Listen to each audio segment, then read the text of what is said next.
Howdy, and welcome to Curious Blend. I'm your host, Keller Davis, the owner of Createscape Coworking here in Austin, Texas. Curious Blend is a show where we explore the intersections between creativity, business, leadership, and philosophy. In each episode, we dive deep with inspiring guests who share their own unique stories and perspectives. I'm here to listen and to learn and stay curious. Today on Curious Blend, I'm so thrilled to welcome Justin Galicz, one of the co-owners of Little Gay Shop, a queer marketplace that has become a beloved hub in Austin, Texas. Justin, along with Kirt Reynolds, started Little Gay Shop as a pop-up in 2018 before officially opening the brick-and-mortar location on Airport Boulevard in 2019. It has since then moved to its new home on East 12th Street. What began as a response to the lack of queer art and representation in Austin has blossomed into a thriving space that offers a wide array of art, books, apparel, and other goods created exclusively by queer artists from around the world. Justin, I'm so excited to have you on this show today, and I'm looking forward to kind of diving into your own creative process in the business, and yeah, just thank you for being here. Of course, Keller. Thank you for having us. We're super excited to be here. I kind of wanted to start at the very beginning because I wanted to see like kind of how the concept of Little Gay Shop came about. Yeah, no, that's a great question. Yeah, my partner and I, we used to live in New York before we lived in Austin, and so if you've ever been to New York or even like Chicago or San Francisco or, any of these large cities with queer kind of history ingrained into it, you'll notice like such a more robust, queer nightlife scene, queer art scene, things like that. And so when we moved here to Texas, to Austin, we were like kind of surprised at, Austin being so liberal, being thought of as this like beacon of like art and culture here in Texas, having such a small queer scene. And so we were like, what can we do to change that, or what can we do to add to it? Because I think we have a great nightlife scene. It's small, but it's robust. We have an amazing drag scene here, music, all of these things. But I think when you start looking at like access to space and access to opportunity, especially for like individual artists, individual makers, for anyone that like doesn't feel comfortable maybe going out into nightlife, or who maybe isn't 18 or 21 and can't participate in things like that, the opportunities to be around queer community are significantly reduced. And so we started the shop just by doing table pop-ups. So we would go to different venues, breweries, restaurants, parks, all of these different places, and just do our little 6-foot table pop-up. I think the very first one we did was actually for Austin's Pride. We are big beer drinkers, and so we frequent St. Elmo a lot. And they were doing a beer release party that we went, and we just like shot the owner an email, and we were like, hey, we want to start this like kind of weird business. Like, do y'all care if we pop up? And he was like, yeah, totally. Like, let's try it out. And so we did that, and it was a disaster, but it was a lot of fun. And we kind of just continued to go from there. And so we did the table pop-ups this was we started in 2019, and we did that for a few months. And then flash forward to 2020, and then COVID happened. And so at the time, both of us were still doing our full-time jobs. This was just like a weekend, maybe a night thing. And so when COVID happened, all of the venues shut down, all of the opportunity, the whole world obviously, shut down. And so during that time period, Kirt had been on furlough from his full-time job, and he was just randomly looking at real estate because there's two types of people in this world: people that love to look at real estate and people that have no interest in it because it's depressing. So he's the type of person that likes to look at real estate and things like that. And so specifically commercial real estate? Yeah. And so he had just found this like 100 square foot converted shipping container that was in this weird part of Austin, nothing around it, but it was $800 a month, which was like, at the time it felt accessible and affordable to us. And we went into it with the mentality of like, if this fails, it's just a very expensive storage unit for us. And so, yeah, we signed a lease, and that was probably, I don't know, maybe May or April of 2020. And then we opened up officially, I think the first weekend in July of 2020. And then we did the small brick and mortar for a few months. A larger space on the property opened up, and so we moved in there. Our friend who owned a coffee shop took over the small container for us. And then just a little over a year ago, we got a really great opportunity to move into East Austin, right off of 12th and Chacon, in a 900 square foot facility, which compared to 100 seems like Costco. So, so we've been there for just over a year. I love the new space. Like, it's so, like, I mean, I assume y'all painted the exterior too. We painted the outside. We did some like minor alterations and stuff on the inside.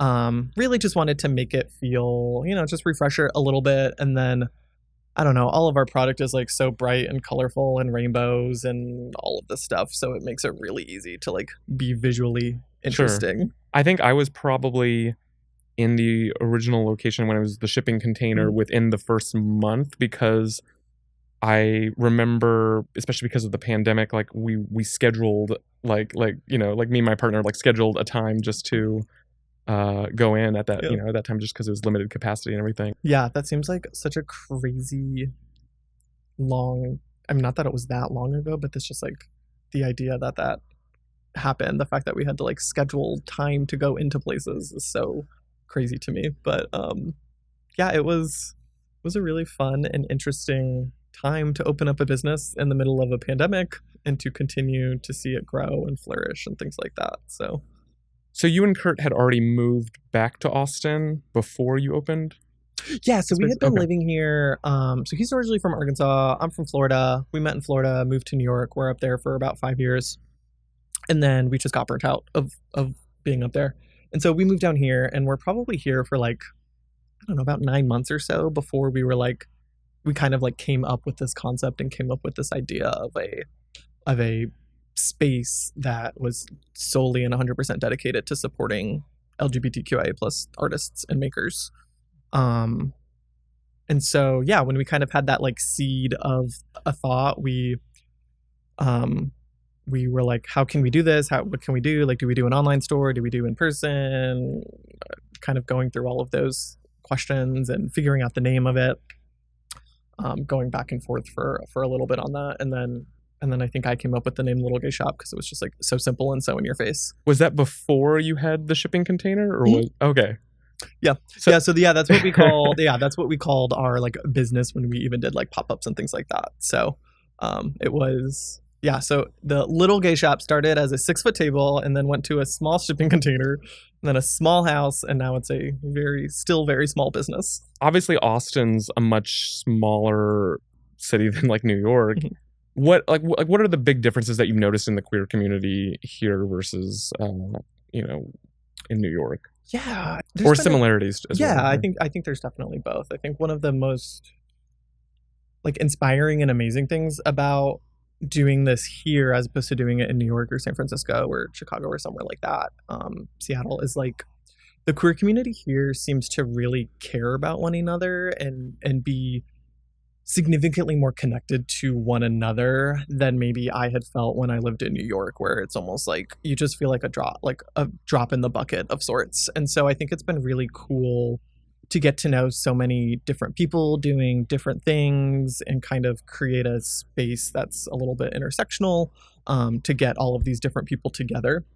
And so I don't think that would have existed or had happened if we had done this in a different city. Another really interesting thing about doing like this particular business here is like Texas is still, very conservative and very has a lot of anti-LGBT rhetoric in their laws and in their philosophy and in their legislation. And so it's been really energizing and activating to like get to work with so many organizations on the ground to, represent and show up and, kind of support the community, I think, in a way that we wouldn't have been able to do it in New York if we had done the business there. Yes, it's significantly smaller. I think we have 5 designated queer gay bars here. I think less than that, right? It's like Cheer Ups, Rain, OCH, Highland, Iron Bear. Oh, okay. Well, yeah, the Eagle. Okay, maybe 6. Okay. Okay. There we go. Regardless, like if you go to any other significantly larger city, there's like 6 gay bars in a block. Right. or I mean, even if you go to Dallas or Houston or things like that, they have a significantly more robust, gay district. So For sure. I think that was kind of a surprise and a shift here of like this kind of culture or mentality of maybe like queerness is significantly more kind of accepted, and so there has to be less designated space for it. I don't entirely know if that's kind of the reason behind it, but that's how it maybe felt a little bit at the time. Mm-hmm. Did you know a lot of the artists and makers like prior to this, or like how did you develop those like relationships and connections? Yeah, I think it was like when we first kind of came up with the idea, it was I want to say we really like just like started it via social media, via Instagram. And so we just kind of followed artists or makers or individuals that we had either known or like friends of friends, and really started it super organically that way. And so it was just people that we may have never like met in person, but we had at least like a slight online relationship. One of the things that we did, or that we like to focus on here, is like a pretty like robust curation of like magazines and editorial content, because there's no other place kind of in town that has a lot of the like the magazines and art books and things like that we have, that we either get from small independent presses or from the individual makers themselves. And so I think we got to make a lot of really good connections with people that way. And so, yeah, it really just started kind of via social media, via Instagram, just like being like, hey, I love your art. Like, what would you think about like us wholesaling some of these like prints or some of these pins or some of these stickers? And they were like, yeah, let's do it. And so I think when we did our very first pop-up, we had like, I don't know, maybe like 10 or 12 artists and makers that we had featured. And now we probably have like, if you include all of our authors, we have like probably like 800. I feel like almost every time I'm in the shop, I see more and more like merchandise and like from all different types of artists and things that I've never seen before. And so you keep it, I mean, you do a good job at keeping it fresh all the time. Yeah, we try to circle through and support lots of different individuals, and then kind of like the ebbs and flows of sorts. And our philosophy in the store is very maximalist. So if y'all have not gotten a chance to come in, you'll be inundated by visual stimulus. It's where I do the majority of like birthday shopping and like Christmas shopping and stuff like that. So like obviously with bigger companies like Target and like Bud Light that are and these corporations that have kind of pulled back on like all their Pride merchandise, especially this year in response to just like like bullshit basically transphobic and homophobic like backlash. What role do you think like the little gay shop has been playing in the kind of combating like that pink washing effect? Yeah, I mean, I think that I will never advocate for any individual to support or to like buy any of their Pride merchandise or things from these organizations. That's very much our philosophy in terms of supporting the individual makers where you can, supporting small businesses where you can. That said, though, I know there are places and communities that don't necessarily have access to those types of people, and so I do think it is really great and really awesome that there are businesses and organizations who may be doing a bad job at it, but are at least trying a little bit to align and support our community. In terms of the kind of flippant wish-washiness of it, that sucks. And it is really, frustrating to, have to fight for our existence to be validated all the time.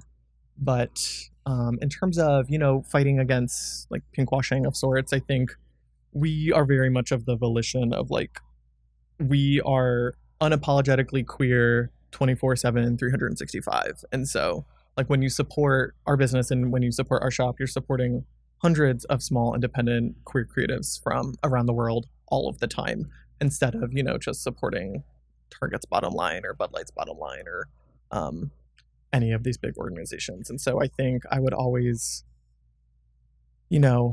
suggest and recommend to, in any opportunity that you can, to support small, shop local. support your independent queer community, Absolutely. not just outside of Pride Month. Yeah.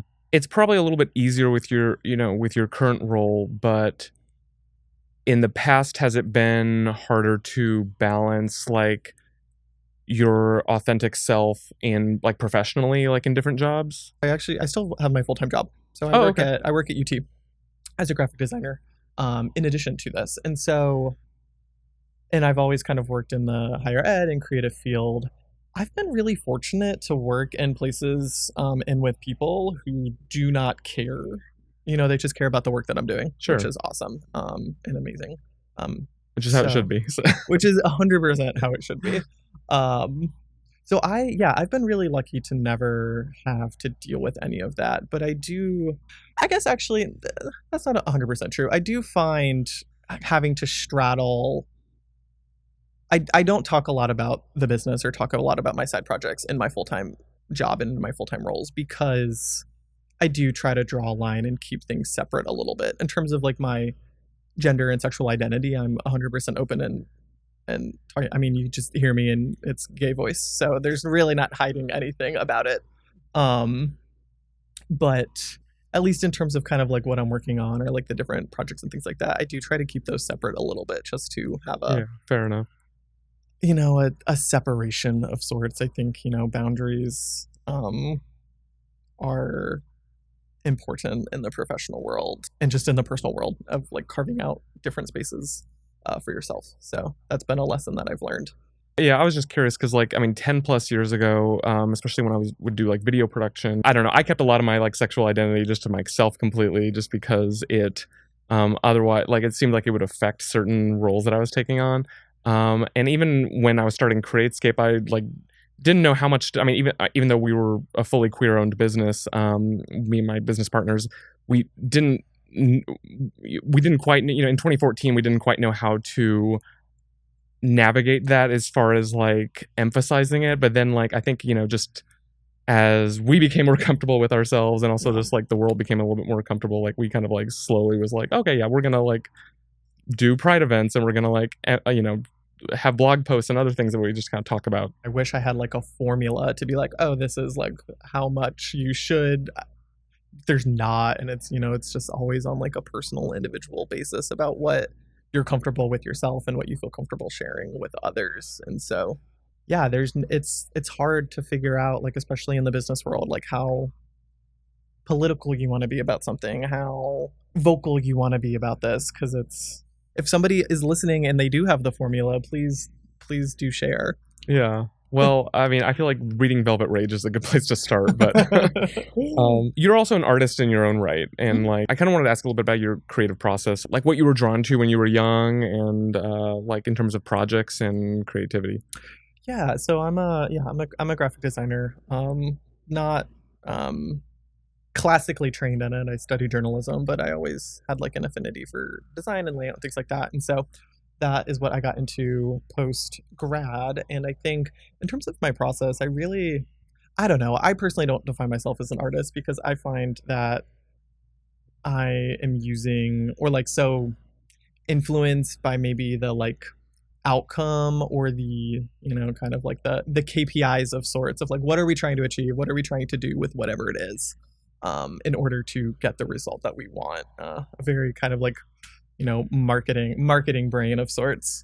And so when I'm starting any kind of creative project, I really like to kind of plot out what those objectives are. And I would like to one day get into more objective, where it is like, oh, the objective is just like make something cool, or it's like to create something beautiful because you want to. So yeah, I like to start there. Then I'll go through like the idea iteration phase of sorts, pull inspiration images, whether that be from like online, from other artists or makers that I like, from history. A lot of the products that we make in the shop are inspired by actual like queer historical photography, or old protest buttons and posters and things like that. So I like to draw a lot from history and what has been done before, and a lot of the work that we do with the shop specifically. Things that I love in art and design are color, typography, and layout. So I'm very much like a minimalist. I love kind of like, Swiss design, like Bauhaus, things like that are very geometric, very organized, very simple and to the point. And so I draw a lot of information or inspiration from that type of philosophy of sorts. And then even with like my journalism background and when I studied journalism at school, it was very much like, what is the main thing that you want to get across? Like very kind of inverted pyramid of sorts of like, get the information out there, get your number one priority, and then kind of build from there. It seems like studying journalism would have an effect in design as far as just conveying messages, right? Yeah, and I think, I always tell people, I'm just like, yeah, I loved journalism school. It taught me how to, be a great communicator and do all of these things. But no, I think that that's like a really good point. It like really has influenced kind of this philosophy that I have of like short, sweet, to the point, like no fluff, don't bury the lead, whether that be visual or or words. Are some of the designs in the shop yours? Mm-hmm. Okay. Yeah. I thought I figured, but yeah, we do a decent amount of stuff ourselves, and then we also probably within maybe 2 years ago we launched like a wholesale component of the business, and so all of the stuff that I design, we make and produce, and then we ship to 60 or 70 different retailers in the US. Oh, wow. That buy like various stickers and buttons and prints and apparel and things like that. So getting the gay agenda out there. So what's your process right now for deciding what like artists and products you want to stock in the store? We get people emailing us and DMing us and all of these things all of the time. And so I think for us, it's all about, I think it's two competing things. I think our number one goal with the space is to create an intersectional space that promotes point of views that you necessarily can't find everywhere else, that feels representative, so that no matter who comes into the space, they can feel or they can find an item that reflects their identity in some capacity. So whether that be through having a diverse array of gender identities, sexual identities, race, ability levels, religions, things like that. So I think that is always kind of in the back of our minds of like, how are we continuing to promote a diverse and inclusive environment in the products that we're actually stocking at the shop? And then, of course, we also have to think about what's going to sell. It is a business at the end of the day. And so I think kind of that Venn diagram of those two ideas is how we've come with what we have so far. And then we also like to do, we're lucky where we can bring in something for a few weeks, a few months, try it out. And if it's not working, we won't reorder it, we won't restock it. And so we get to kind of go through all of these different collections of sorts with different individual artists and makers and things like that. And so I think one of the things that I'm excited to continue focusing on is like figuring out how we can work with individual artists to create, kind of co-branded merch and co-branded products. Our most recent one that we did, it just says support queer artists. Like that's all it says. Or that was the directive that we gave to this individual like tattoo and former tufting creative that we love here in Austin. And it's so cute, but it's got like a wizard frog on it and like these cute little musical notes, and there's like an armadillo, playing a banjo and things like that. And so that was their interpretation of it. And then we've had other artists do different interpretations of the support queer artist shirt. Yeah. So it's been cool to kind of see that evolution and see, different people incorporate their different styles into such a like simple phrase and simple brief. Well, and I love that you have the markets as well. Is that kind of an opportunity to like open it up to even more artists that are in the area? Because like obviously there's only so much room in the shop that you can probably dedicate towards your own inventory. Yeah, so we do have a finite amount of space in the physical store. I think one of the things that we're trying to focus on too is to figure out how we can create more online exclusives so we can continue to support even more people, but maybe not necessarily have their products physically, but we can have them digitally, because there's no space limitations on the website. But then one of the biggest things that we do here in town is kind of our community involvement and our community engagement. And so leveraging, our kind of privilege of being white cis gay men and figuring out how we can utilize our identity to bring and promote other more marginalized communities and other marginalized makers. And so I think creating community activations in places that can kind of display and showcase all of that has led to our success of our brand, is because we've been able to show kind of this commitment to community and fostering small makers and fostering business. So yeah. What's been the most surprising thing from like those kind of community events? Like, are there people that are new to Austin where this is like their first introduction into the community here?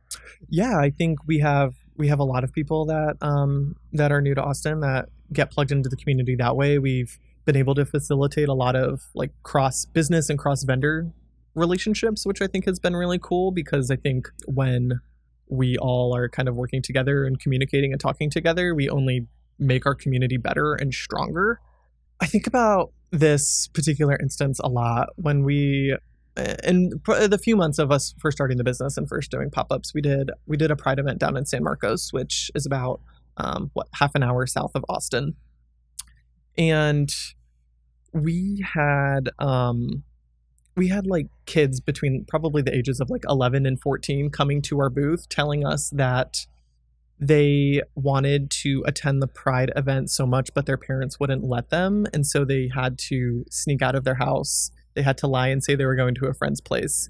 And they would like come up to our booth and their eyes would just light up because we had items that they had never seen before, or they had never felt, safe or represented in a shop or a space before. And so they were like using their allowance to like buy a lesbian button or buy like a pan pin or things like that, just so they could feel like they had a little item or a little like piece of themselves in this material and in this product. So I think that was like an event that has like cemented in my brain.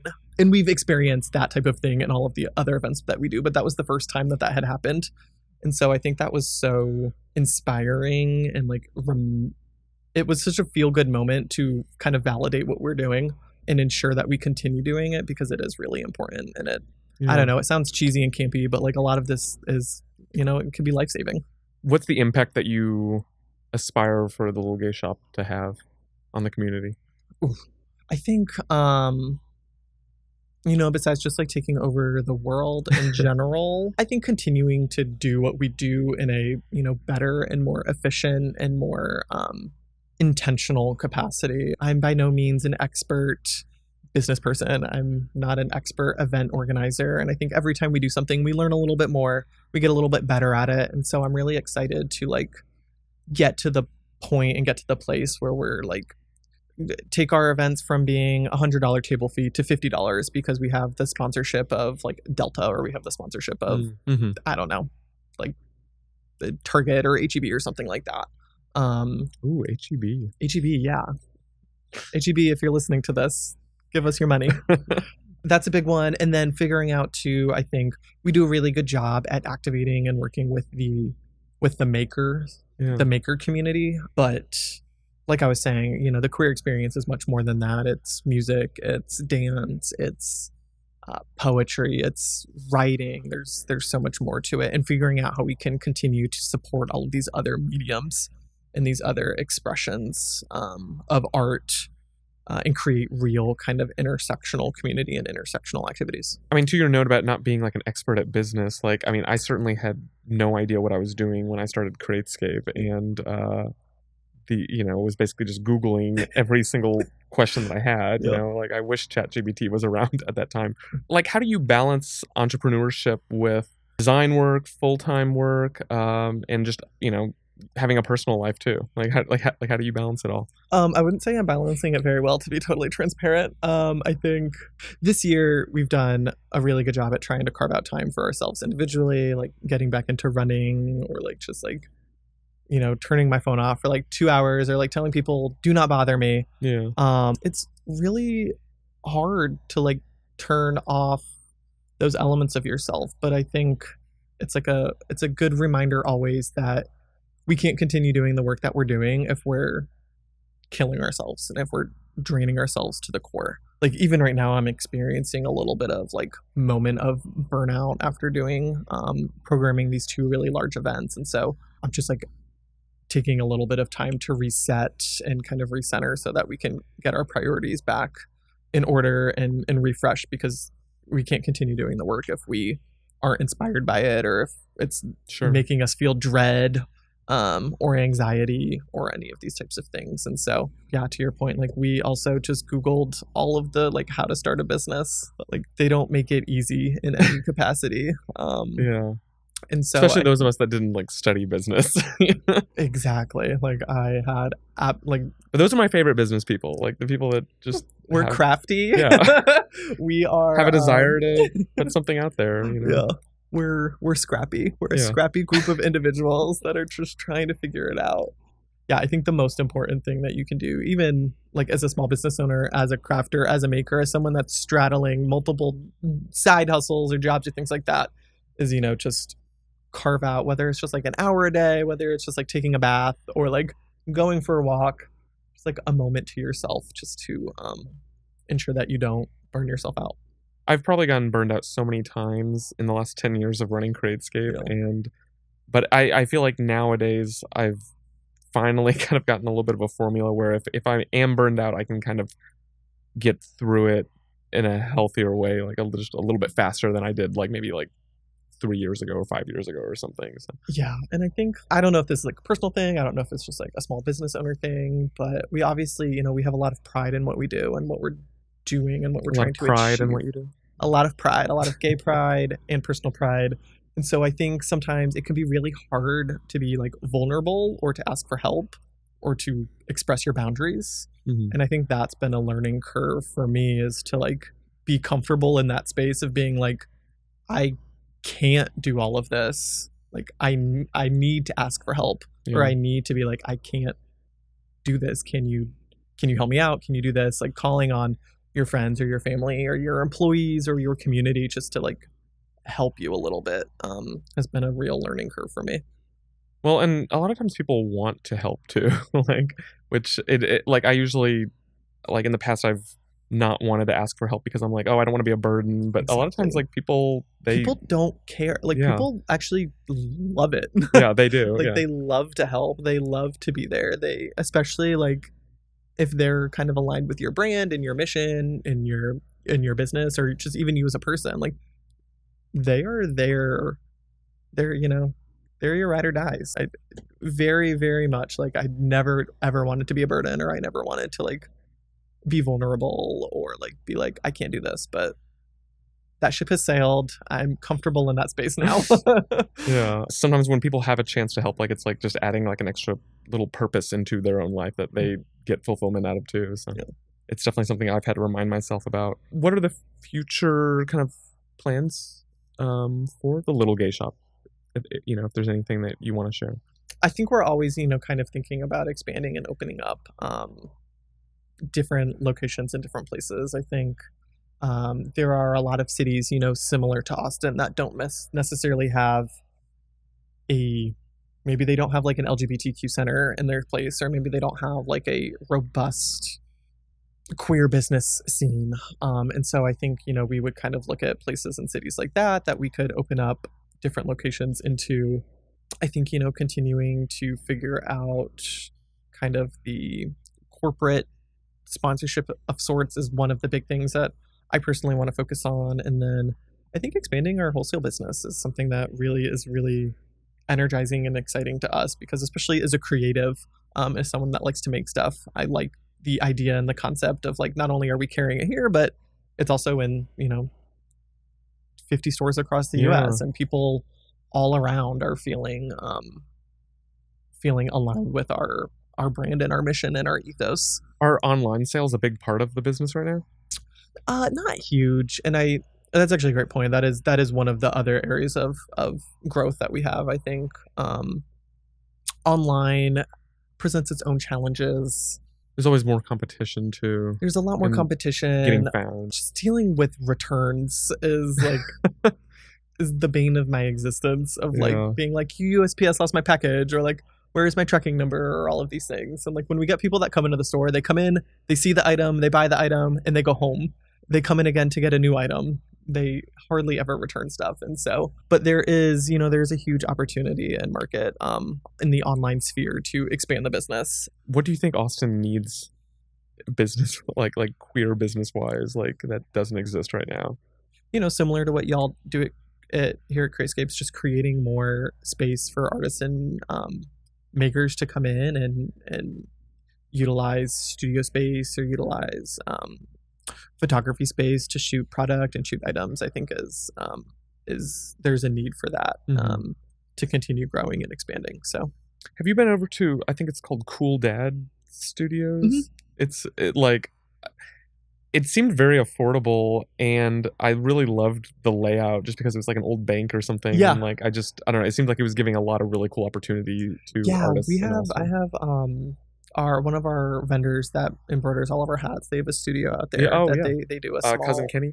Kenny. They do like all of their production there, and they do a small retail space out of it as well. And I have like 2 or 3 artist friends who are also there, and it's really cool. And I think just more spaces like that are, they're affordable, and they give artists and makers an opportunity to, get their name out there a little bit and create kind of community amongst each other, I think is awesome. We love working with Lou. We love working with St. Elmo. We love working with so many other small businesses here in town. And I think there are a lot of businesses here that maybe aren't queer owned, but they're incredibly queer friendly, and they've been incredibly supportive of our community and our business and what we're doing, which has been, we love giving back to them too. Do you have any like tips for like staying inspired and passionate in your role?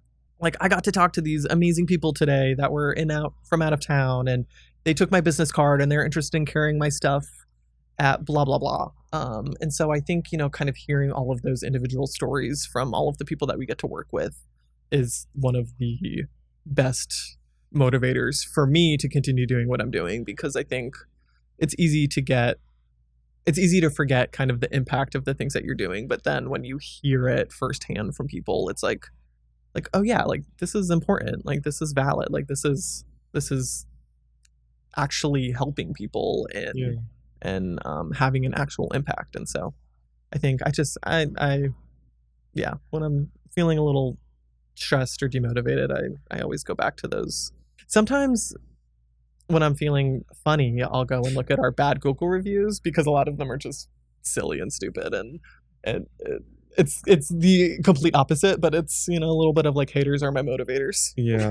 I feel like you have to laugh at stuff like that. Like, I know someone recently was like, the AC wasn't working, and I was like, 1 star. Yeah. I was like, it's Austin, it's summer. Like, it was working. It was just hot everywhere all the time. Yeah. So just like things like that make me laugh. I mean, I like a nice email or a positive review will usually like completely make my day. So like it really puts the work that you're doing into context, I feel like. So it is. And I think like when you're kind of in the weeds of it, it's so hard to lose that context and to lose the bigger picture of sorts. And then you get those kind of like messages or stories or experiences, and it's like, oh yeah, this is why I do it. Well, I love frequenting the little gay shop. Like, I turn so many people there. I think the work that y'all are doing in the shop you have opened is just so cool. And I'm I don't know. I hope that you and Kirt feel really proud of the space, because it's, I think it's really important to Austin. Yeah, we every once in a while, we do sit back and we're like, oh yeah, like we did all this and we are continuing to do this. And it's important. And so I have been so lucky and grateful to continue to have y'all as a patron at the shop, and I would, say a friend. Yeah, I would say that we're friends now, and it's great to like have customers that are now friends. Yeah, I think it's it's always great to talk to other creatives and business owners too, because it can feel really alone sometimes. Yeah. You can feel very siloed, and so it's like we may not all be going through the same exact things, but we've probably all gone through similar things of sorts. And so, talking to each other and sharing our stories and our experiences helps us feel not so alone, which Sure. is awesome. Thank you again for being on the show today. This was a really great conversation. I feel like I learned a lot. Yeah, thanks, Keller. Thanks for having us. Thanks for watching this episode of Curious Blend. If you can, make sure to leave us a review, subscribe. It goes a long way. And until next time, I'm Keller Davis. Stay curious.